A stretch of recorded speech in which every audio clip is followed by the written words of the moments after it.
भेरा. सिंधुदुर्गातील नाट्यगृहांमध्ये हा चित्रपट रिलीज केला गेला आहे. बाकी 21 मार्चला पूर्ण महाराष्ट्रात रिलीज होणार आहे. खूप मित्र कन्फ्यूज होते या चित्रपटाविषयी. मला सारखे सारखे मेसेजेस. मग त्यामुळे मी ठरवलं की या चित्रपटाविषयी तुम्हाला जे ट्विटर रिव्ह्यूज आहे त्याविषयी सांगावं.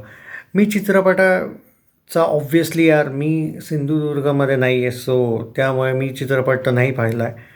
नाट्यगृहांमध्ये तिथल्या रिलीज केला गेला आहे असं म्हटलं जातं आहे. आणि त्यातले काही क्रिटिक रिव्ह्यूज आलेत. याच्या आधी पण काही आय थिंक कुठेतरी हा रिलीज केले गेलेला तेव्हाही क्रिटिक रिव्ह्यूज खूप चांगले होते. आणि आता हा 21 मार्चला पूर्ण महाराष्ट्रात रिलीज होणार आहे, तर तेव्हा मी डेफिनेटली माझा रिव्ह्यू देईल.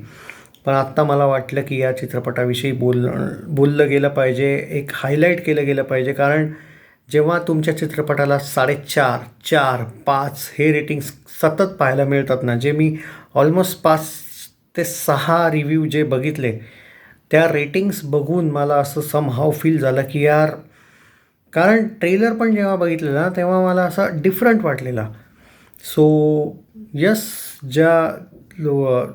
म्हणजे मी रिकमेंड पण करतो आहे म्हणा, किंवा एक चांगला कंटेंट तुमच्यापर्यंत एक तऱ्हेने प्रमोट करतो आहे म्हणा.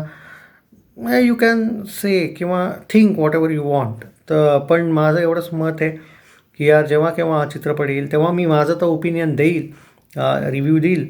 पण यार, या चित्रपटाला नक्की सपोर्ट करा. कारण ज्या पद्धतीने यार रिव्ह्यूज आले आहेत ना, म्हणजे एक्सपेक्टेशन माझ्या पण वाढल्यात. आता बघूया 21 तारखेला. ॲक्च्युली खूप वेळ आहे अजून, पूर्ण सर्वांना पाहायला मिळायला वेळ आहे. पण जेवढे रिव्ह्यूज रेटिंग्स मी बघितल्या ते आत्तापर्यंत तर सगळ्या चांगल्या आल्या.